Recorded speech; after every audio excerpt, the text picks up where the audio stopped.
Bourbon is already popular, but now it's turning into a treasure hunt.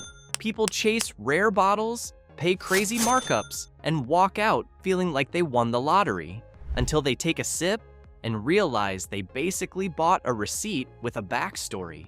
Because the truth is, most of the hyped bottles don't deserve the hype. Some brands sell a fancy story, not better flavor. And yeah, most brands have one good bottle, but the popular ones are where people get played. So today, I'm calling out 10 overhyped bourbons you should stop buying. Then I'll show you 4 bottles to buy instead that actually earn your money. Let's start with the bottle people overpay for the most. Weller Special Reserve. This bottle is everywhere in bourbon talk, so it feels safe. But popularity doesn't mean value. Weller Special Reserve is one of the fastest bottles to get overpriced for no reason. Here's how the trap works. People treat it like the budget version of a legendary bourbon. Stores see the hype, slap on a markup, and buyers still chase it. Once scarcity and status become the selling points, you're not paying for better bourbon. You're paying for the name and the brag. Now the sip. It's usually soft, sweet, and simple. Light honey, gentle vanilla, a mild wheated sweetness. Pleasant, yes. Special, not really. The flavor just doesn't have the depth to justify the inflated price tags you often see. It drinks like an everyday pour, not a flex bottle. And don't let proof talk bully you. This sits around 90 proof. That's normal strength. Proof is just alcohol level, not a quality badge. Higher proof can hit harder, but it doesn't automatically mean better. And lower proof doesn't make a bottle rare. So keep it simple. If it's sitting at normal shelf price, grab it and enjoy it. If the price is climbing because of the name, leave it right there and let somebody else pay for the autograph. Next is Maker's Mark Cellar Aged. This one hits people with price shock, then expectation shock. It's not bad bourbon.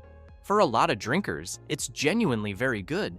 But it's also one of the easiest premium bottles to regret buying blind, because the bottle is confident and your taste buds might not agree. One issue is consistency. It's a limited annual release, and the blend can change year to year based on which barrels taste ready. So the label might look the same, but the experience can shift. One release feels rich and balanced. Another makes you stare at the receipt like it insulted your mother. Another issue is the proof. It's cask strength, often well over 110. That can bring thicker flavor, sure, but it can also bring heat that bulldozes the sweetness if you sip it like a 90 proof pour. Some people love that punch. Others just taste campfire in the throat. Then there's the finish. Being an older wheated bourbon, it can lean heavy on caramel and baking spice, then swing into oak and tannin. If you hate drying, woodsy finishes, this is where smooth turns into chewing on a pencil. And the cellar story is cool, rickhouse aging, then a limestone cellar finish to slow maturation. Nice, but the method isn't a guarantee you'll love what's in the glass. So don't treat it like a trophy. If you can, try a bar pour first. And if you do buy it, sip it slow, because this bottle can either feel like a flex or a lesson. Number 8, Booker's Bourbon. Booker's sounds like an easy win. Cask strength, big flavor, multiple batches every year. On paper, it should be a home run, but the real problem is the batch lottery. One release can be rich and satisfying. Peanut, caramel, toasted oak. The next can drinks sharp, bitter, and a little thin, and the price on the shelf still stays premium either way. That's why this bottle frustrates people. You're paying top money for something that can swing harder than a Nairobi matatu driver avoiding potholes. It also runs younger than most people assume, and when a bourbon is younger, the barrel has to be excellent to taste special. When it isn't, the high proof doesn't hide the rough edges. It puts them on a microphone. Instead of more flavor, you get more burn, more bite, and less balance. And because every batch is different, your friend saying Booker's is amazing doesn't help much. They might be praising a completely different release than the one sitting in front of you. So don't buy this one blind. Check the batch name, and if you can, try a bar pour first. If the sweetness gets buried under heat, leave the full bottle on the shelf. If you want the same family vibe with steadier results, Knob Creek is usually the safer bet. And now, we jump to a bottle that looks like an automatic win. Old Forester 1924. 10 years old. 100 proof. Premium presentation. It's the kind of label that screams, "Buy me before it's gone." But here's the surprise. A lot of people open it and think, that's it? The first problem is the taste to story gap. The sip can come off dry and wood heavy, like the oak is driving and the caramel is stuck in the back seat. Instead of rich sweetness, you get more barrel bite, more dryness, and a finish that feels stern, not satisfying. Another issue is the mouthfeel. For a special release, it can drink thinner than expected. It doesn't always have that heavy, layered feel people want when they're paying premium money. Then there's the proof reality. 100 proof is solid, but it's still standard strength. That means it has to win on flavor alone. If the profile leans dry and tight, there's nothing else to save it. And the biggest problem is the chase. People buy it for the idea, age statement, branding, scarcity. Then the glass doesn't deliver a clear wow moment. So yes, it looks like a green flag. But for many palates, it drinks like an expensive lesson. Great marketing, average payoff. At number 6, we're getting into the kind of bottle that looks unbeatable on paper. Heaven Hill Heritage Collection. Big age, big reputation, and a price tag that makes you expect a life-changing pour. But here's the catch. The flavor doesn't always scale with the cost. Some releases taste very good instead of wow. And at this level, very good can feel like a letdown because you didn't pay very good money. Another issue is the uncertainty. This isn't one fixed bottle that stays the same forever. It's a series, so the experience can shift from release to release. One year might be special, another year might be fine. And when the price lives in the luxury zone, fine is not what anyone is chasing. Then there's the age trap. More years can bring deeper oak and richness, but it can also bring that tannic, bitter edge that smothers the sweeter notes people actually want in bourbon. So yeah, it sounds like a guaranteed win, but it can turn into an expensive lesson. Big reputation, big price, and a sip that doesn't always match the story. Before we hit the top 5, do me a quick favor, tap like. And if you want more bourbon breakdowns that cut through the hype, hit subscribe, because these brands are counting on you chasing the label and never questioning what's actually in the bottle. At number 5 is the bottle that turned bourbon into a trophy hunt. Blantons. The shape, the horse toppers, the "I finally found one" moment. That's what people are really chasing.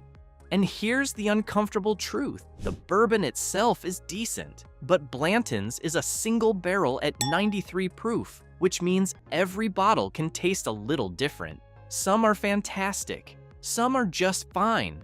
That's normal for single barrels. The problem is, once you're hunting a trophy, just fine feels like a loss. It also messes with how people buy. The label takes over the brain. People stop asking simple questions like, does this taste better than what I could buy for the same money? Or, am I paying for the hunt? And when the price climbs into collector territory, the risks climb too. Fakes exist, refills happen, bad storage happens. A bottle that sat in heat or sunlight can taste flat and stale, even if it's real. Here's the easiest reality check. Do a blind pour, hide the bottle, pour it next to 2 other bourbons. If you can't pick it out with confidence, you weren't chasing flavor, you were chasing the trophy. That's why Blanton's lands on this list. Not because it's bad, but because the chase is bigger than the sip. At number 4 is the classic special release tax bottle. Heaven Hill Heritage Collection 18 year. On paper, it looks unbeatable. Big age, big name, fancy packaging, and a price tag that makes you expect a life-changing pour.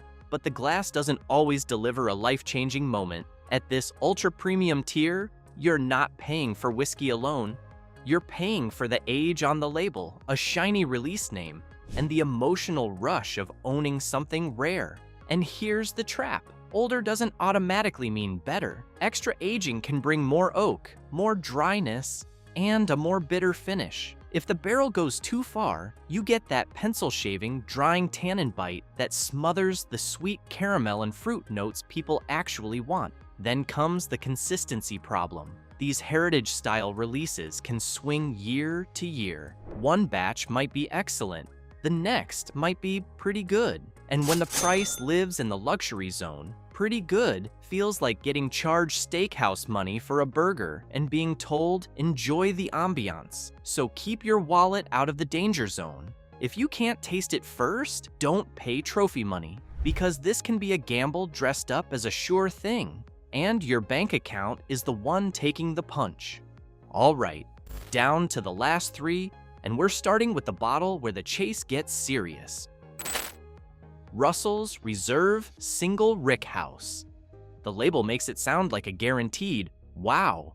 One warehouse, one spot, one special selection. People hear that and expect perfection. But here's what can trip you up, even if you don't care about price. This isn't a standard recipe built to taste the same every time. It's a single location selection. That means the profile can swing hard from release to release. One bottle can land rich, balanced, and unforgettable. The next can lean way too far in one direction, too oak heavy, too dry, or too spicy because the barrel character is doing all the talking. When a bottle is built around one specific spot, you're getting the personality of that spot, not a carefully blended average. And it can drink more intense than elegant. Heavy wood, tannin, a longer drying finish. For some palates that feels deep. For others, it just feels like the barrel is overpowering the sweetness. The biggest issue is consistency. You're not buying something engineered to be identical year after year. You're buying a one-off selection that can swing from wow to just okay, depending on the exact release. That's why it lands this high. Not because it's bad, but because it's unpredictable at the exact moment people expect certainty. At number 2 is the bottle that got famous overnight, Henry McKenna 10-year. It won a huge award in 2019, and that turned it into a must-buy for a lot of people. Prices climbed, shelves emptied, and the hype machine went into overdrive. But here's the hard part. This bottle isn't a guaranteed win. The biggest issue is the taste swing. Even major reviewers admit the experience can range from above average to excellent depending on the bottle. That's the polite way of saying it. Some pours hit and some don't. And when you're paying hype pricing, some don't, feels like a ripoff. Then there's the oak factor. At 10 years, some bottles land perfectly. Others lean too dry and tannic, with that drying wood finish that smothers the sweetness people expect. That's why you'll hear someone call it amazing. Then the next person says it was disappointing, and the label can mislead buyers. Bottled in bond sounds like a flavor guarantee. It isn't. It's just a set of rules. 100 proof, one distillery, one season, aged in a bonded warehouse. It can still taste sharp, dry, or unbalanced depending on the bottle. So the problem isn't that it's bad bourbon, the problem is the expectation. People buy it expecting the award-winning experience every time, and the glass doesn't always cooperate. And at the top spot is the bottle that turned bourbon into a full-time sport.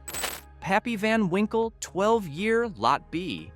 This is the one that made grown adults start hunting liquor like it's Pokemon. And the funny part? The bourbon isn't the villain. The hype is. Lot B is usually a soft, easy drinking pour, around 90 proof, smooth, friendly, the kind of bourbon built to sip, not punch you in the face, which sounds perfect until you remember what people expect after months of chasing. They expect fireworks, a life-changing wow, a sip that makes angels sing, and Lot B just isn't built to do that. Then there's the mental trap. This bottle has so much reputation that you're not tasting bourbon anymore. You're tasting the story. Nobody wants to admit, yeah, It's really good because after all that hunting, really good feels like a loss. And once it becomes a trophy, buying gets messy. Flippers, bad storage, sunlight, heat, bottles sitting around like museum pieces. That's how you end up paying insane money for something that tastes flatter than it should, even if it's legit. So keep it simple. If the price isn't normal, walk away. This is the bottle that can disappoint you even when it's good, because the hype is always louder than the sip. All right, enough heartbreak. We've roasted the trophy bottles, the batch lotteries, and the pay-for-the-label scams. Now, let's flip the script and talk about the bourbons that actually deserve your money. Because some bottles really do earn their spot. No flex, no hunting, no sad receipt, just bourbon you can buy, open, and enjoy without feeling played. Kicking off the safe bets at number 4 is Knob Creek Single Barrel. This is the kind of bourbon you buy to drink, not to post.